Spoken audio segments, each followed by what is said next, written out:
A continuación, Niñez, Salud y Sociedad. Clasificación A.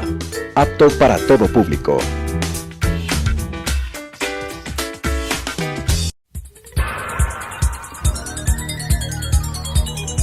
Las opiniones vertidas en este espacio por la producción y dirección del programa son de exclusiva responsabilidad de sus autores y de quienes intervienen en ellos. Telesucesos Canal 29 UHF presenta Niñez, Salud y Sociedad, un programa que trata sobre los cuidados iniciales, el crecimiento y el desarrollo de los niños. El buen vivir de la infancia es el futuro de la patria. Con la conducción del doctor Gabriel Ordóñez. Niñez, Salud y Sociedad. Con un atento saludo, empezamos el programa de este día para hablar sobre el problema que está vigente. El COVID no da tregua y sigue causando una infinidad de problemas, no solo derivados por los numerosos contagios y la población afectada, no solo porque causa una cierta mortalidad, sino porque además ha afectado a distintas situaciones de la vida nacional. Todos ustedes conocen que hay afectación de la economía, que hay afectación de aspectos sociales, que hay afectación de las personas que tienen que exponer sus vidas para de algún modo llevar el sustento diario a su familia. En esta ocasión vamos a hablar de los efectos que ha causado el confinamiento, especialmente entre las personas más jóvenes, que son las que han tenido que soportar largos encierros y, sin duda, esto tiene un efecto que puede ser negativo en la vida de los jóvenes. No creo que vamos a topar ahora el tema con términos de orden científico, de orden médico, sino que vamos a hablar de un modo claro, sencillo, de una persona que nos puede contar sus experiencias a lo largo de este año y medio de confinamiento. En esta ocasión tengo como invitada a Ana María Ordóñez Salazar. Ana María es una joven que vive en un edificio de departamentos. Vive con su hermana, vive con sus padres y le vamos a preguntar qué ha ocurrido durante este tiempo de confinamiento. Y la primera pregunta que deseo hacerle es si cree Ana María que los jóvenes de su edad o los más jóvenes que ella han cumplido con las medidas de bioseguridad. Anita María. Gracias. Claro, a mí me parece que los jóvenes de mi edad sí han cumplido con las medidas de bioseguridad. No puedo hablar por todos, pero considero que mucha gente cree que no nos lo tomamos en serio. Mucha gente cree que pensamos en nosotros mismos y no pensamos en el resto de personas. Sin embargo, sí creo, por lo menos yo me tomo muy en serio lo que son las medidas de seguridad, el distanciamiento social, el uso de mascarilla y el lavado constante de manos, porque yo pienso en mis abuelos y en mis padres que pueden ser población de riesgo. Mis abuelos son población de riesgo y a mis padres nunca se sabe si les da el COVID, no se sabe qué puede pasar. Yo pienso en las personas que están en mi alrededor y por eso me cuido yo, porque estoy consciente que a mí puede que no me pase nada, pero a los de mi alrededor no. Mucha gente cree que nosotros los jóvenes somos egoístas y pensamos solamente en nosotros mismos, pero no es verdad. Insisto, no puedo hablar por todos, pero en mi caso y en el caso de mis compañeros y de mis amigos, yo sé que piensan también en el resto de sus familiares y respetan todo lo que se tiene que hacer, ¿no? ¿En qué medida crees que contribuyen a que no se den estos contagios en el entorno inmediato de estas personas? ¿Crees que cuando están en casa, por ejemplo, cuando están trasladándose de un lugar a otro, mantienen las medidas de bioseguridad con cierta exigencia? Sí, estoy segura que mantienen las medidas de bioseguridad, justamente por el miedo que tenemos de perder a un ser querido. Yo, súper esporádicamente y cuando es solo realmente necesario, me he reunido con mis amigos para realizar un trabajo o para realizar alguna investigación. No hemos hecho ninguna fiesta. Y cada que me reúno con ellos me he dado cuenta que sí respetan mucho lo que son las medidas de seguridad y el distanciamiento social, y están con mascarilla. Y nos respetamos del uno al otro, porque también cada uno vive con sus familias y algunos viven con sus abuelos. Otros solo viven con sus padres y les ven a sus abuelos ocasionalmente. Pero nos respetamos y se respeta lo que quiere la otra persona. Si la otra persona no se quiere contagiar y tiene miedo de contagiarse, obviamente vamos a estar todos con mascarilla todo el rato, el distanciamiento social y el lavado constante de manos. De lo que te ha pasado en esta temporada, ¿tú crees que se ha encontrado en el grupo de tus amigos algún familiar que haya enfermado con el COVID de manera leve o de manera grave? Claro, en mi grupo de amigos, una tía de un amigo mío se contagió, pero ha sido el único familiar que ha estado contagiado. Como te digo, respetamos todas las medidas, tenemos mucho cuidado y no ha sido de nuestra parte que hemos contagiado al resto. Ninguno de mis compañeros con los que he llegado a salir se han contagiado, en ningún momento. Me parece muy bueno lo que estás comentando, toda vez que los jóvenes enferman poco y cuando enferman cursan con una enfermedad que no es para nada grave todavía. Se espera que así continúe y que los jóvenes sigan manteniendo su estado de salud de buena manera y con integridad. Pero este hecho no les ha generado una excesiva confianza. Tú lo dijiste ya, que por excepción te reúnes con tus amigos, y también dijiste que el asunto es de guardar celosamente todas las medidas de bioseguridad para evitar los contagios inmediatos. Pero esta excepcionalidad, ¿crees que lo hacen otros grupos de lo que tú conoces? ¿Hay jóvenes, otros grupos que mantienen ese celo en el cuidado de su salud y de sus familiares? Como dije antes, no puedo hablar por todos. Puedo hablar por las personas a las que yo conozco y con las que yo me he reunido en ocasiones. Sin embargo, me parece que las medidas de seguridad que uno toma vienen desde la casa. En mi casa, mi mamá siempre me ha enseñado desde el inicio a tener mucho cuidado, ya que el virus es muy peligroso y nunca se sabe dónde te puede dar. Pero sé de otros casos de otras personas que no respetan mucho, de otros chicos de mi edad que no tienen las medidas necesarias, pero viene desde la familia, desde la casa, desde los padres. Los padres y los abuelos tampoco tienen las medidas necesarias. Entonces siento que si no les dan un ejemplo de cuáles son las medidas que hay que tomar, no las van a tomar. Siguen lo que hacen los adultos y los mayores, siguen el ejemplo de los otros. Me ha parecido muy importante que menciones que esto nace del núcleo familiar, y que un núcleo familiar que está organizado y es respetuoso, evidentemente toma todas las medidas que debe tomar. Esto es un buen ejemplo, porque en el grupo de compañeros y amigos de Ana María prácticamente no han habido enfermos con COVID, y eso hay que resaltarlo. ¿Qué opinas de la teleeducación? ¿Cuál ha sido la experiencia general sobre este asunto particular? Yo la teleeducación la pude experimentar por primera vez en el paro de 2019. Solo que ahí era muy diferente. Ya para el 2020 mi colegio estaba un poquito más preparado. En el 2019 me mandaban trabajos que me mantenían todo el día encerrado en mi cuarto y tenía que acabar.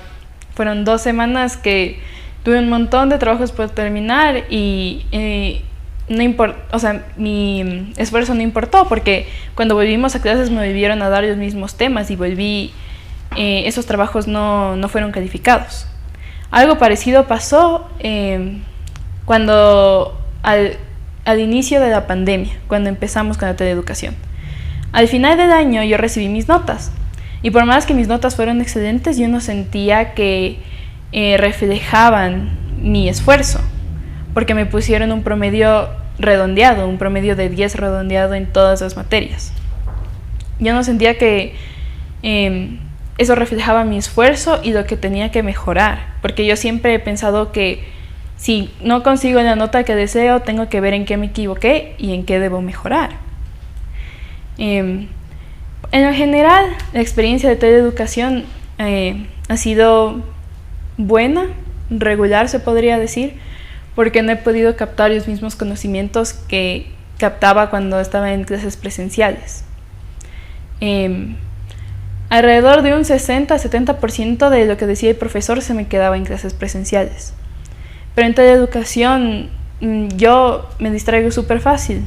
Tengo un poquito de déficit de atención, por lo que con cualquier cosa que haya en la mesa o en mi escritorio que tenga alrededor, me distraigo.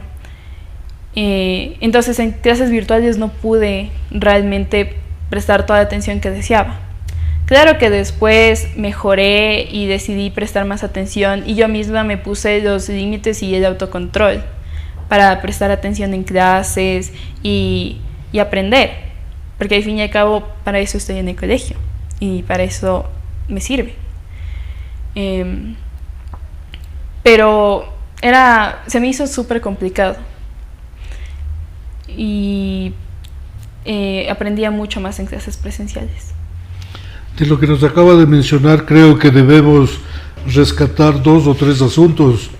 El primero es el de que la teleeducación de alguna manera facilitó las cosas en un principio, pero los jóvenes responsables, los hogares responsables, se dieron cuenta que ese no era el camino y que había la necesidad de emprender con un esfuerzo adicional con el propósito que la enseñanza se pareciera lo más posible a lo que ocurría en la etapa presencial. Lo segundo, me parece que está incentivando la responsabilidad de los jóvenes, puesto que el no sentirse perfectamente evaluados y creyendo que el facilismo es el camino para alcanzar altos objetivos, les llevó a autocriticarse y buscar la forma de responder de la manera más apropiada posible. Y algo que también debo rescatar de esta respuesta es que hubo necesidad de imponerse un autocontrol, y ese autocontrol pues fue generando con el tiempo mejores resultados, mejor atención a las clases a través de la teleeducación y desde luego fomentando la responsabilidad en los jóvenes. ¿Qué te parece el tema del tiempo en la teleeducación? ¿La duración de las clases debería modificarse, hacerse algún cambio para que esto sea más llevadero, más agradable para los jóvenes? En realidad, en mi colegio yo no tuve ningún problema porque sí hubo modificación del horario. Justamente el colegio sabe que no nos podemos sentar mucho tiempo enfrente de una computadora, por lo que hay que tener la modificación del horario y tener menos horas de clases, a mí me fue mejor.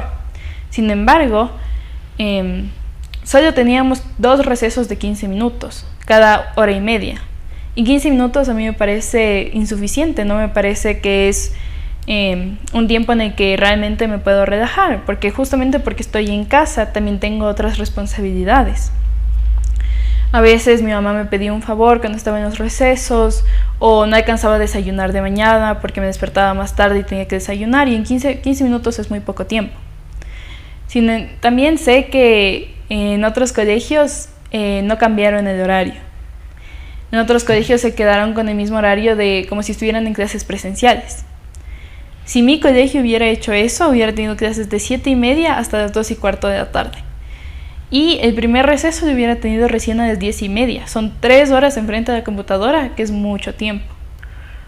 Entonces me parece beneficioso que mi colegio cambió el horario, hizo un horario más chiquito más corto, para que no estemos tanto tiempo sentados enfrente de la computadora. Pero a la vez siento que nos deberían dar un poquito más de receso.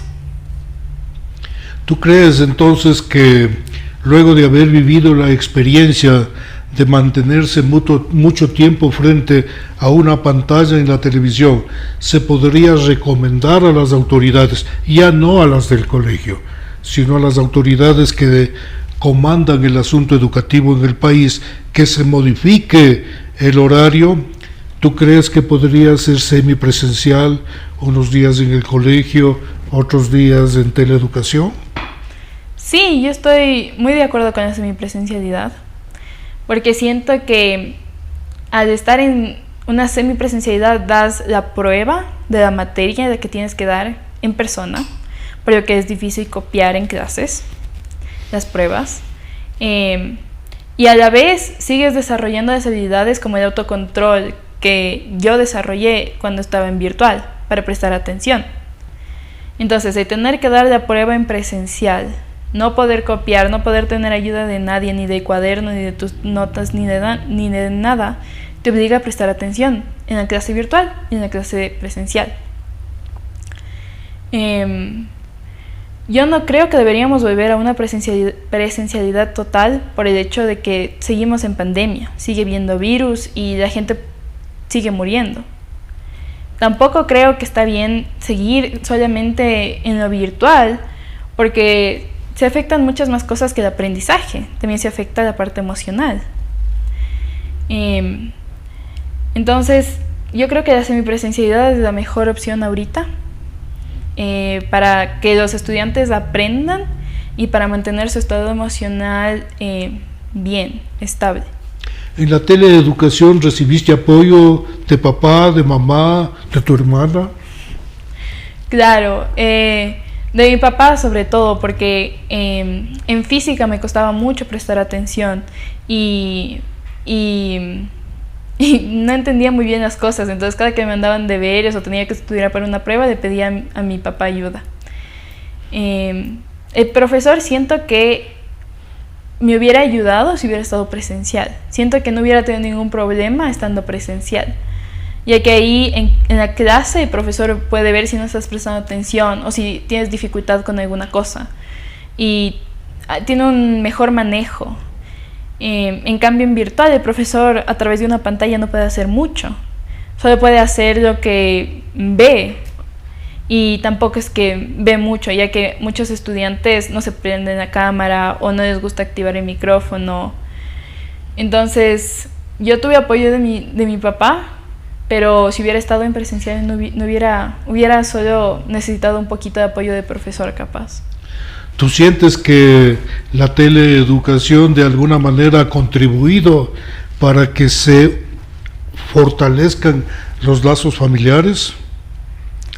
De cierta manera, yo estoy muy agradecida porque yo sí tengo una buena relación con mis padres y con mi familia. Pero sé que en otros casos no es así. Uh-huh. Por lo que sí siento que al estar compartiendo en la casa todo el día y durante mucho tiempo, se unifica más el lazo. También entiendo que hay personas que no tienen un hogar seguro. Hay personas que no están seguros en su casa y que este tiempo de estar encerrados no les sirvió para nada. Es más, les hizo mucho más daño. Tú dijiste que hubo cierta incidencia en tu emocionalidad, el mantenerse en el confinamiento y en la teleeducación. ¿De qué modo te afectó? Bueno, yo soy una persona súper alegre, siempre estoy feliz. Muy pocas veces a mí se me puede ver enojada o triste. Y justamente por eso yo necesito de interacción social. Yo soy una persona que le gusta mucho salir con sus amigos, ver hacer el cambio de verles todos los días a no verles nada fue muy duro para mí. En un inicio, claro, yo pensé que no iba a durar mucho, que iba a ser solo un mes, y un mes como que sí podía no verles y estar en clases desde mi casa. Pero a mí no me afectó, sí me afectó. Hubo momentos de tristeza que no tenía antes, pero no me afectó como a otras personas les afectó. Sé que hay otras personas que su estado emocional está peor y están mucho más tristes. Algunos sufren de ansiedad y de depresión. Por suerte yo no, justamente porque yo soy una persona alegre, feliz, que tengo una inteligencia emocional que me han enseñado mis papás desde que soy chiquita. Entonces, la teleeducación sí me afectó, me puso más triste, extrañé mucho a mis amigos, los extraño todavía, pero sigo siendo la misma persona de antes, sigo siendo alegre y sigo compartiendo mi alegría con mis familiares. ¿Crees que se puede ser innovativo a la hora de buscar contacto con los amigos, con los compañeros? Claro, con mis amigos siempre nos reunimos por Zoom y hablamos casi todos los días o por chat, justamente porque ya tenemos la tecnología. A mí me parece súper bien, ¿no? Es súper fácil mantener el contacto con alguien más. Solo que no es lo mismo estar en persona y poder hablar con alguien en persona o darle un abrazo como se podía hacer antes a hablar por mensaje o hablar por una computadora. No es lo mismo, no se siente la misma calidez de la otra persona, la energía que te da la otra persona. Yo estoy muy de acuerdo que no es lo mismo mantener un contacto telemático que el contacto personal. El contacto personal tiene una transmisión de energía que infunde en las personas la posibilidad de acercarse, de darse un abrazo, conversar quizás un poco más íntimamente, porque si se hace una gran reunión por Zoom, habrá algunas cosas de intimidad que no las comparten, ¿verdad? Uh-huh. ¿Sí? Sí.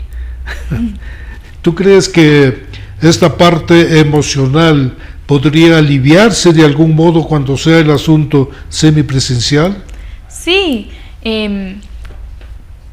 es un cambio de no ver a tus amigos en ningún momento a ver a tus amigos pasando un día.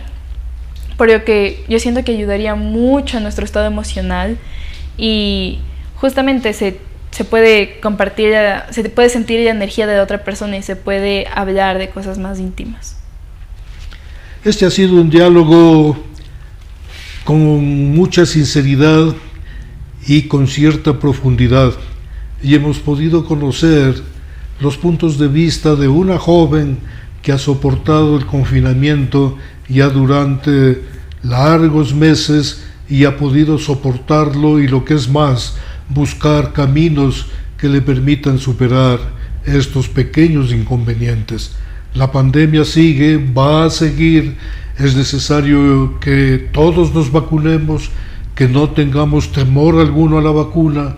No causa ningún tipo de inconvenientes, no causa problemas y la vacunación ayudará a que pronto todos podamos tener contactos más frecuentes, aunque no como los de antes.